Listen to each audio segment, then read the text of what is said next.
Você sabe como funciona a segurança social em Portugal? O que é número da Seguridade Social? O que são benefícios e o que é abono?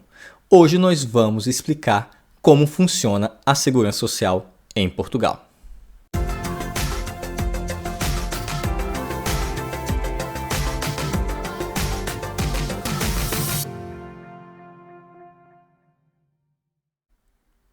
Olá, meu nome é Frank Matos e hoje nós vamos conversar sobre segurança social em Portugal. E para começar essa conversa, uma curiosidade. A segurança social se assemelha muito com o que nós temos aí no Brasil, que chamamos de Seguridade Social, ou seja, que engloba ali a previdência, a aposentadoria, seguros, enfim. E toda essa semelhança que há entre Portugal e Brasil na Seguridade Social tem uma explicação. A primeira vez que se falou em segurança social, em seguridade social no Brasil, foi justamente na primeira Constituição, brasileira, que foi otorgada por Dom Pedro. E ele se inspirou na legislação portuguesa. Por isso que nós temos esse ponto de partida em comum e os benefícios são muito parecidos. Isso vai ser interessante porque aí você já vai estar familiarizado com o que eu vou falar. Mas muito bem, vamos ao conceito. O que seria a segurança social aqui em Portugal? Como você deve perceber, a segurança social é um sistema para trazer bem-estar ao cidadão, tanto aqueles que são segurados, aqueles que contribuem, como seus dependentes, filhos, esposas, netos, enfim. E também serve aos empregados e empregadores, para dar ali uma oportunidade a todos, trazer um equilíbrio do bem social, muito parecido com os objetivos que nós temos da Seguridade Social, que é o Instituto Nacional da Seguridade Social ou da Segurança Social no Brasil. Ou seja, o objetivo dos dois, tanto a Segurança Social em Portugal como o INSS no Brasil, é justamente trazer esse equilíbrio e bem-estar a todo cidadão brasileiro e a todo cidadão português. E ele tem, os dois têm um sistema contributivo em que as pessoas contribuem para que seja garantido os seus benefícios e também àqueles que não contribuem. Ou seja, você contribui para si e para os outros, porque existem alguns benefícios, alguns abonos que mesmo você não contribuindo terá direito. Assim acontece no Brasil, assim acontece aqui em Portugal. Outra coisa interessante, que como no Brasil e em Portugal também é assim, tanto trabalhadores, empregadores e pessoas que resolvam contribuir de forma voluntária estão abrangidos pela segurança social. Então, como nós vamos trabalhar nesse vídeo? Eu sempre vou trazer um comparativo para você que está no Brasil para entender melhor, ou seja, eu vou dizer exatamente o que é o benefício, como funciona aqui em Portugal e você vai ver que se assemelha muito com o que você já tem aí no Brasil, se é que você está no Brasil assistindo esse vídeo. Então, tanto no Brasil como em Portugal, podem ser contribuintes, ou seja, podem estar abrangidos pela segurança social os trabalhadores, empregadores, os autônomos e até aqueles que indiretamente recebem benefícios, como por exemplo aqui em Portugal, vou falar lá na frente, nós temos o abono familiar, o abono de família, que o trabalhador que contribui tem direito a, dependendo do número de filhos que ele tem, se estão na escola ou não, a idade, receber um valor para garantir ali uma qualidade de vida e estudos para os seus filhos. Ou seja, os filhos não contribuem. Quem contribui financeiramente é o pai, mas o pai ou a mãe, mas os seus descendentes, os seus agregados, como nós chamamos aqui, acabam tendo direito, mesmo não contribuindo diretamente. Da forma que é em Portugal, também é no Brasil. Existem benefícios que são para os descendentes, para os filhos, para as esposas, para a viúva, para o viúvo, que não são eles que pagam, mas acabam recebendo. Essa é a ideia de um sistema contributivo de previdência ou um sistema contributivo de segurança social. Tudo bem, mas para falar sobre segurança social é preciso entender que você tem que ter um número que nós chamamos aqui em Portugal de NIS. No Brasil também temos um número que é atribuído ao contribuinte. Em Portugal nós chamamos de NIS, N-I-S-S. É a abreviação para Número de Identificação da Segurança Social. E como é que você faz para ter esse NIS? Primeiro ponto, você tem que estar ou trabalhando em Portugal ou ter uma atividade aberta como autônomo em Portugal. E, claro, ser descendente de alguém que já tenha segurança social, ser menor de idade ou estar estudando ou ser portador de alguma necessidade especial, para que você tenha atribuído o número da segurança social. Ou esse número da segurança social também é atribuído quando você se torna cidadão, tem o seu bilhete de cidadão, o cartão cidadão.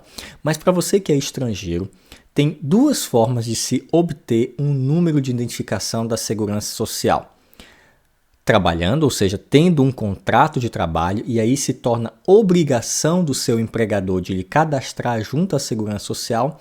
E a segunda opção é abrindo uma atividade junto às finanças e requerendo assim a sua inscrição na segurança social como contribuinte autônomo, muito parecido como no Brasil. Você pode ter, por exemplo, no Brasil, uma microempresa, um empreendedor individual e contribuir para a Previdência, para o INSS, de forma como um trabalhador autônomo. Aqui em Portugal também você pode contribuir para a segurança social como um trabalhador autônomo. Então nós temos trabalhador por conta de outrem, ou seja, vinculado a um empregador, e temos o trabalhador autônomo. Esses dois podem requerer a sua inscrição junto à segurança social e obter ali um número de identificação da segurança social. Ok, eu falei alguns termos que talvez tenha dado certa confusão. O que seria um trabalhador por conta de outrem? São os trabalhadores subordinados.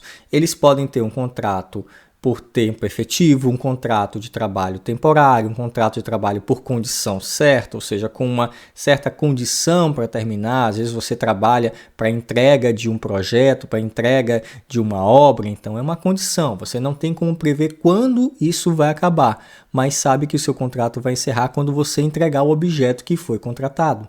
Temos também o trabalhador a tempo parcial, que nós chamamos aqui de part-time. Temos a tempo inteiro, que nós chamamos de full-time. E assim como no Brasil, também temos trabalhadores domésticos, ou seja, que prestam serviços domésticos.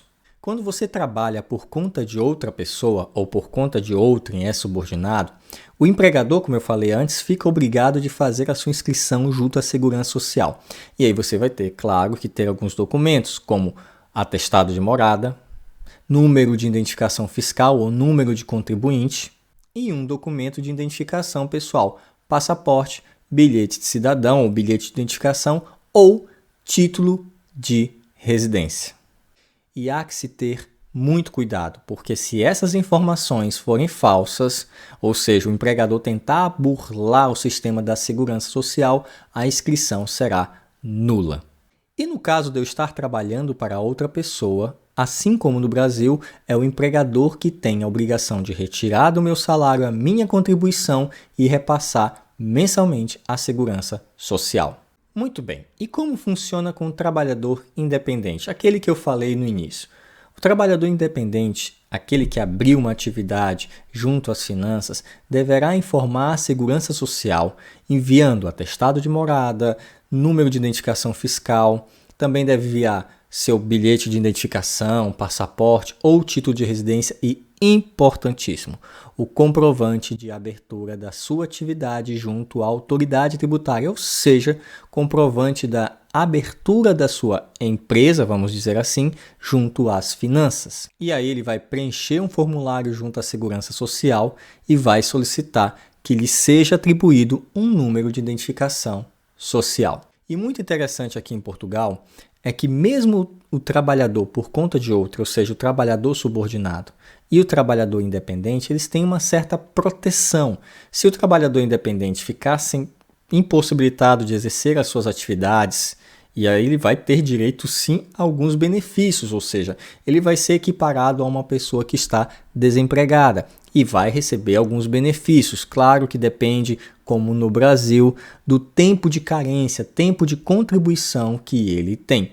Mas esses benefícios eu vou citar para vocês no final do vídeo. E assim como o trabalhador por conta de outrem, que tem ali o valor descontado diretamente do seu salário e repassado mensalmente à Segurança Social, o trabalhador independente tem um período inicial de carência em que ele não precisa contribuir, mas se puder fazê-lo, faça, porque aí já começa a contar o seu prazo. Ele tem entre o dia 10 e o dia 20 de cada mês para espontaneamente ir até o site da Segurança Social, que nós chamamos Segurança Social Direta, e ali realizar o pagamento das suas contribuições. Mas uma coisa interessante para o trabalhador independente que ele tem que atentar é que trimestralmente, ou seja, de 3 em 3 meses, ele tem que fazer uma declaração de seus rendimentos, quanto à sua empresa individual, quanto à sua atividade individual arrecada. Isso é para que a Segurança Social tenha mais ou menos uma média de quanto ele está a ganhar por mês e aí calcular os seus benefícios, os seus abonos. É importante que a pessoa que vai abrir uma atividade junto à autoridade tributária e solicitar um número de identificação social e exercer essa atividade como autônomo deverá, a cada 3 meses, informar a Segurança Social dos seus rendimentos para que seja calculado ali os seus benefícios. Não é só mensalmente pagar, é importante informar, fazer essa declaração de 3 em 3 meses. Os meses para entregar essa declaração trimestralmente é fácil. Você pega, o ano tem 12 meses, divide por 3, fazem 4. Aí nós temos janeiro para entregar dos 3 últimos meses do ano anterior, temos abril para entregar dos 3 últimos meses, julho dos 3 últimos meses e assim sucessivamente. Então seria abril, julho, outubro e janeiro. Aí você faz o ciclo de 12 meses. E como calcular essas taxas contributivas sendo empregador de outrem? No Brasil, nós temos ali uma parte pelo empregado, uma parte pelo empregador, 8, 7,5%, 9, 10, 11%.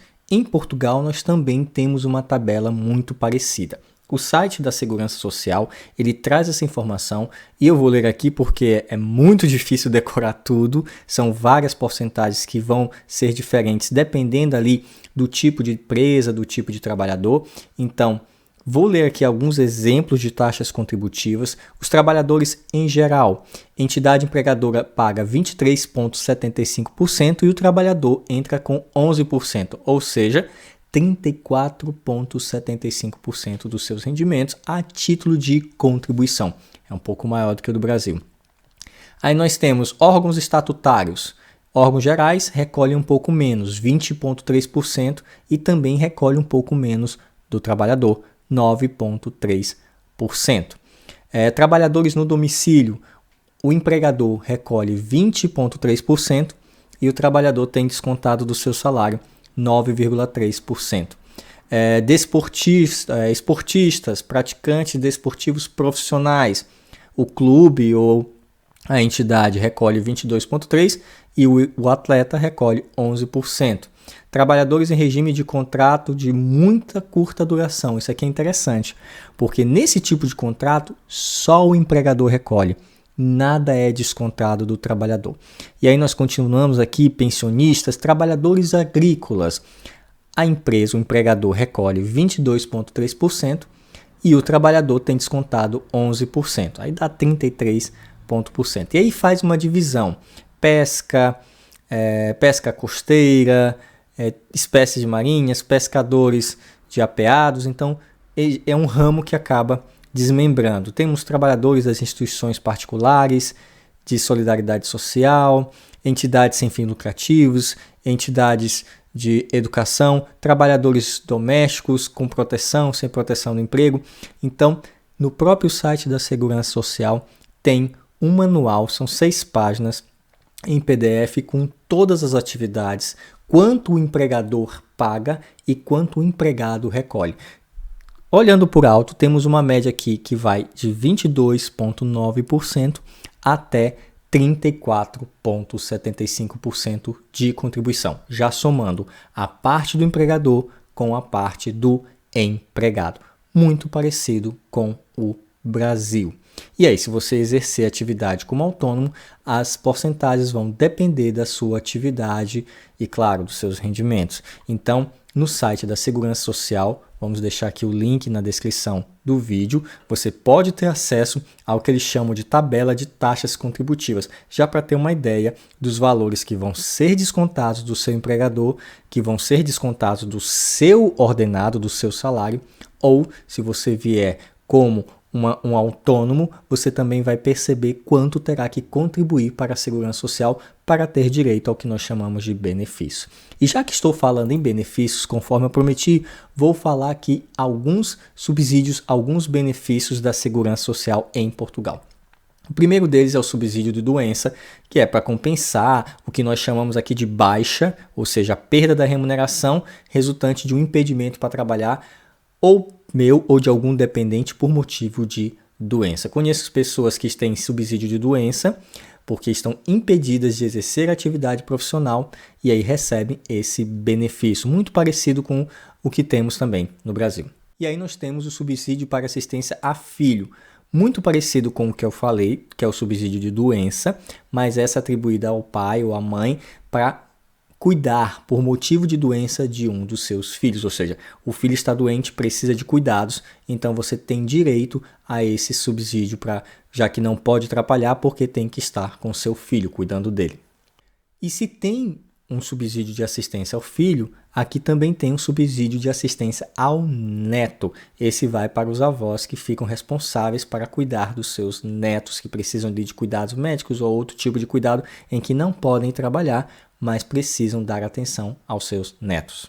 Assim como temos no Brasil, em Portugal também há um benefício para subsidiar a pessoa que acaba por ter um acidente ou uma doença laboral, ou seja, aquela adquirida pela sua atividade financeira, o seu trabalho. Também temos aqui uma pensão por invalidez, muito parecida com o que temos no Brasil. A pessoa recebe um benefício por conta de um acidente que tornou ali incapaz de exercer atividade financeira, está considerado inválido, não é uma doença passageira, é uma invalidez permanente. Temos o famoso subsídio de desemprego, também muito parecido com o seguro-desemprego no Brasil, e esse aqui tanto serve para a pessoa que trabalha por conta de outra, como também serve para o autônomo que não tem ali, a sua empresa fechou, ele está tentando se recuperar no mercado, está tentando voltar às atividades, e acredite, durante todo esse período de pandemia, esse tipo de subsídio foi muito acionado. Muitos pequenos produtores autônomos tiveram que recorrer porque não tinham como exercer as suas atividades. Só que nós chamamos de subsídio de desemprego para quem trabalha por conta de outra pessoa e subsídio de cessação de atividade para quem trabalha como autônomo. Mas a ideia é a mesma, subsidiar quem não pode trabalhar de forma involuntária, ou seja, eu não escolhi estar naquela situação, ou sendo trabalhador por conta de outrem, ou sendo trabalhador autônomo. E aí nós temos uma pensão por velhice, nós temos uma pensão social por velhice. Essa pensão social por velhice parece muito com o BPC, né, que nós temos no Brasil. E além de vários outros benefícios, temos o complemento solidário para idoso, temos benefícios adicionais da saúde. Esse aqui é para apoiar as pessoas para receber um complemento solidário porque possuem uma necessidade de saúde, ou seja, o seu trabalho não é suficiente para pagar suas despesas com medicamento, com tratamento. Lembrando que aqui em Portugal o serviço de saúde é público, mas tem uma contribuição da pessoa que utiliza, do utente. Então, às vezes, esse custo com tratamento é muito alto e mesmo a pessoa trabalhando não consegue pagar todo o tratamento. Então, tem esse benefício adicional de saúde para ali custear, reduzir as despesas com o seu tratamento. Temos o subsídio de funeral, temos também o reembolso de despesas com funeral, tá? A pessoa que tem pagamento de despesas com funeral e não consegue suportar, não consegue pagar, ela pode recorrer à segurança social para ter esse subsídio. Temos também a pensão da viuvez, a pensão da orfandade, que é para os órfãos até a idade que atinja a maioridade ou possam trabalhar porque perderam seus pais. Ou, digamos assim, os pais sofreram um acidente, eles não têm com quem ficar, estão órfãos, eles recebem esse tipo de benefício. Além desses benefícios que eu citei para vocês, que são os mais básicos, nós também temos o abono de família, que é para as crianças que estão em idade escolar, até os 16 anos, não precisa fazer prova de escola, basta estar na idade, você requer na Segurança Social o abono de família. E a partir dos 16 anos até os 24, você tem que provar que aquela pessoa está estudando, depende de você, ou tem uma necessidade especial, é uma pessoa com deficiência. Então você também tem direito a receber um valor por ter essa criança em idade escolar ou em situação de escola, que nós chamamos aqui em Portugal de abono de família, e ajuda muitas famílias e é um incentivo de manter as crianças na escola. Bom, deu para ter uma ideia bem abrangente do que é a segurança social em Portugal, como você faz para adquirir um número de identificação social, como você faz para contribuir com a segurança social e quais são os benefícios, pelo menos básicos, porque existem vários tipos de benefícios aqui em Portugal. Espero que você tenha tirado todas as suas dúvidas sobre segurança social. A gente se vê até o próximo vídeo.